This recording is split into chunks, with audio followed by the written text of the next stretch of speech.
What's up, Taiwan? I'm Liao with news from here in Taiwan and around the world. Taiwan is wrapping up live-fire military exercises along the western coast of New Taipei. It's part of efforts to make the country's training as realistic as possible. But as Jaime Okan reports, there are concerns that many of its drills are too scripted. One by one, Taiwanese soldiers practice their shooting. They're trying to step up their training in a rare chance for them to use live ammunition on this public beach. Exercises like these are becoming more common due to pressure from neighboring China, which has threatened to invade Taiwan to bring it under its control. So Taiwan has now narrowed down potential areas where an attack could begin. This area is known as a red beach. That means Taiwan's military considers it a likely spot for China to land troops and begin an invasion. That's why the military is making sure it knows how to defend this coastline. This beach, known as Zhongfu Beach, is crucial for Taiwan's defense due to its proximity to the country's largest airport. The beach also sits between a major wind farm and one of Taiwan's largest ports. But what makes this area even more strategic is that it's only 20 kilometers away from the capital city of Taipei. They want to land in the north so that they can rapidly attack and capture the capital. The problem is that, of course, the Taiwanese know that also and have a lot of their forces up in the north. So it is important to be able to hold the north so that if the Chinese are going to land, they'll land in the south, and that's a much more difficult campaign. But as an island country, Taiwan's shores are on the front line. Just last week, a man from China arrived on Taiwan shores via Speedboat, an event likely to increase scrutiny over the military's coastal defense strategy. Taiwan has recently taken training into public places like these to get troops familiar with how a potential war could be fought. But military analysts say the drills are not realistic enough. Live fire on the actual beach is better, certainly, than shooting on a range. But still, if we're talking realistic and rigorous, we're talking about combat conditions. And I will simply tell you, under modern conditions of warfare, you do not want your troops laid out in a big line in a big open space like a beach, because they're just a natural target. This lack of realistic training is concerning many analysts in the U.S. who say Taiwan's military exercises are too scripted. One example is a decades-old exercise in which a team in red practices invading the port of Taipei, while a team in blue defends. But the problem here is that the blue team seems to always win. The big exercises always seem to go back to red team, blue team, and red team is clearly following a script that blue team already has in advance, and that is just a very bad way to train your leaders to make decisions. You need to combine that very scripted training with also training which is not live fire, where you are allowing your leaders to make decisions and to respond to a thinking enemy that isn't just operating on a script. Yet Taiwan's military is starting to incorporate more realistic training across the armed forces, and these live fire drills are just a small part of it. Taiwan's military says the upcoming large-scale Hanguang exercises in July will have an unscripted element, a move in the right direction when facing such an unpredictable enemy. Annie Shui and Jaime Okan in New Taipei City for TaiwanPlus. A Taipei court has agreed that a Chinese man who illegally entered the country be held incommunicado. He breached Taiwan's borders on a speedboat landing at the Danshui River, which serves as a gateway to the capital Taipei. Authorities say the man, surnamed Ran, could be a flight risk or might try to destroy evidence. He is being investigated on suspicion of violating the immigration rules and laws governing cross-strait affairs. Ran has said he wants to defect to Taiwan, but Coast Guard officials say he used to be a Chinese naval officer. Google plans to help Taiwan train 2,000 new cybersecurity workers. That's the goal of a plan Google has launched with Taiwan's digital ministry, a local tech university, and a semi-official tech incubator. Trainees will get 180 hours of training. They'll hopefully help fill a shortage of skilled workers that leaves Taiwan vulnerable to hackers. 49% of Taiwanese companies say they've had a hard time dealing with cyber attacks. And these attacks aren't hypothetical. The country has faced up to 15,000 attacks per second. 台湾的这个位于就是全世界的这个科技重镇，同时间我们也看到这个地缘政治带来的挑战，所以我们觉得这样的计划之外，我们还需要增加更多的集战力。A spate of police suicides has officials promising more mental health resources for officers. But discussing mental health is still taboo in the force, meaning it's difficult for some officers to get the help they need. John Van Trieste has this report. There's an uneasy reckoning going on in the law enforcement world. So far this year, 8 members of Taiwan's police force have died by suicide, most recently the deputy chief of this station in northern Taiwan, who took his life on Sunday. And this isn't terribly unusual. The past 4 years have seen 22 police suicides. After this latest death, officials have promised things are going to change.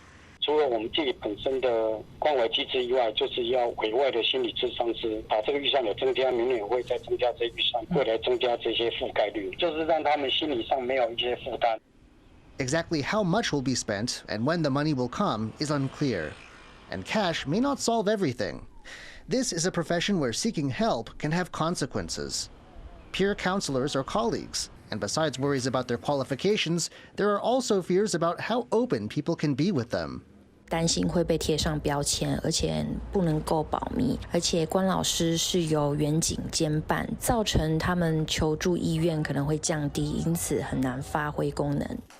And even when professional therapists are available, officers who see them can expect doubts over their ability to handle a gun and face other career setbacks.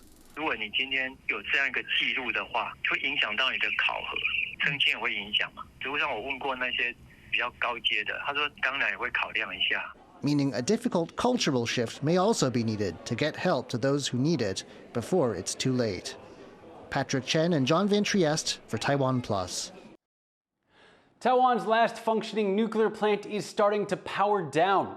State power company Taipower says it's starting the shutdown process for the plant's first generator. The unit will be fully offline by July 27th. The second generator is set to be decommissioned next year. Taiwan is shutting down its nuclear plants as part of the government's nuclear-free homeland policy.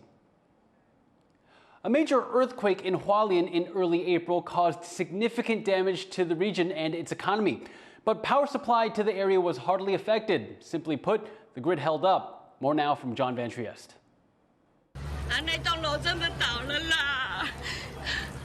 Within hours of the magnitude 7.2 earthquake that hit Taiwan in early April, the lights were back on in nearly all of the 300,000 plus households that had lost power. Painful lessons from past earthquakes meant the state-run electric company was prepared, despite 2 power plants getting knocked offline. Within 10 seconds of the shaking, power stored for such an occasion was flowing through the grid. Within 10 minutes, hydro plants had stopped pumping water and put all their focus on dumping it onto turbines. Taiwan soon had the equivalent of several large power plants worth of energy, keeping the grid from crashing. In the hours that followed, it was full steam ahead for those generators still operational, as work to repair what the earthquake had damaged got underway. In damaged power plants like this one, with hundreds of kilometers of wires and pipes, 3 days of intense, round-the-clock work began. 我们为了要抢修可能会在安全的这个温度范围，我们几乎大概在40几度就开始要进去看了，损伤的位置在哪里？在看到之后它的确切位置，然后我们开始拟定这个计划。可是，在锅炉里面，它空间很狭小，大概管排跟管排之间最小的大概只有20公分。The grid was lucky in several ways. First, the earthquake hit a more rural part of the island with less infrastructure. And second, it struck in the morning, so solar farms were able to help take on some of the burden. And plans put in place after Taiwan's devastating 1999 earthquake worked. Customers had power back within hours instead of weeks. And in power plants themselves, improvements kept vulnerable systems running. 我们是有针对一些那个会损坏严重的地方，我们做了很大的改善。所以说你只要回过头来跟4月3号这次的比较，当初发生的那个问题，我们后来解决掉了，到这次完全没有再重复发生过。But Taiwan's grid isn't as resilient as the country's power company needs it to be. In 2022, it proposed a decade-long $17 billion plan to decentralize the grid and strengthen hardware. And that may not even be the end game. One idea academics and some businesses have in mind is what's called a virtual power plant. Lots of small power sources all pulled together in a network. A single solar panel on a roof might not generate much, but coupled with hundreds or thousands of other panels, suddenly there's quite a bit of power to work with. Power that can kick in when the traditional grid is stressed. These networks are already common in countries like Germany, and they may be coming to Taiwan. 那虚拟主要是说，它用的控制的技术是我们用到数位的技术，像 AI 的等等的技术，来做这个我们分布式的电力资源的一个调控，然后发出来跟传统的电厂一模一样的这样的实的功率，real power， 甚至于比传统电厂可以发挥更多的功能。 Whatever the future holds for Taiwan's power grid, it's certain that the next steps won't be easy. In recent years, technical issues have seen a string of blackouts in major cities, and fierce debate over issues like nuclear power mean keeping Taiwan's grid running could mean overcoming political gridlock too. Luffy Lee and John Van Trieste for TaiwanPlus. Chip-making giant TSMC has halted construction of a new plant in southern Taiwan after cultural relics were found at the site. The project was set to house 2 advanced packaging plants to help supply cutting-edge AI chips. Joyce Sung has more. A standstill at global chip giant TSMC's new site in Chiayi County after historical artifacts were found in the ground, with more believed to be underneath. 我们已经邀请了文化资产的委员进行现场的勘查，也开了审议会。那委员呢，原则上呢同意呢抢救挖掘。 TSMC had just broken ground in May for its first of 2 plants here, on the grounds of an old sugar farm.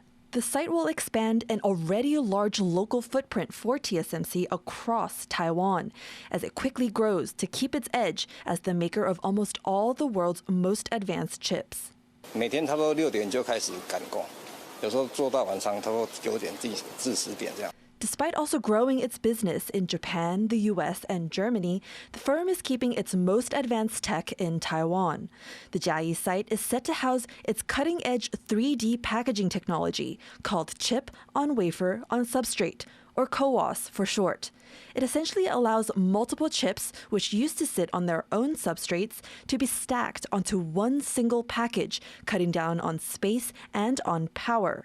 It's a game changer for more complicated, more powerful chips, like those made by global AI chip leaders NVIDIA and AMD, that both use CoWoS tech. There's already a shortage of TSMC's CoWoS capacity, which is expected to last until 2025. With a temporary pause on Plant 1 because of the relics, TSMC could jumpstart building Plant 2 to meet the high demand. 目前因应这个状况呢，台积电它调整工序，就把 P2 厂同步启动建厂。那目前南科管理局全力来协助他们相关的申请。 With work on the first plant paused until all relics are cleared, the Bureau says starting Plant 2 early could help TSMC's overall plan stay on track. A clear sign that Taiwan is doing its best to keep up with high-tech demand, but not at the cost of preserving precious history. Devin Tai and Joyce Sun for TaiwanPlus. Rates of developmental delays among Taiwan's children have doubled, and screen time could be to blame. A Mackay Memorial Hospital study shows cases of developmental delay increased from nearly 16,000 in 2011 to nearly 35,000 in 2023. It found that language and speech made up around 30% of developmental delays in children and pointed to screen time as a factor. Taiwan's health ministry says it will begin assessing children under 7 starting in July to identify developmental problems early. And thank you for watching What's Up Taiwan. You can visit the TaiwanPlus website or follow our social media for more stories from Taiwan and around the world. Finally, we leave you with images of the Olympic torch relay passing through the Caribbean island of Martinique. I'm Liao. Take care and see you next time.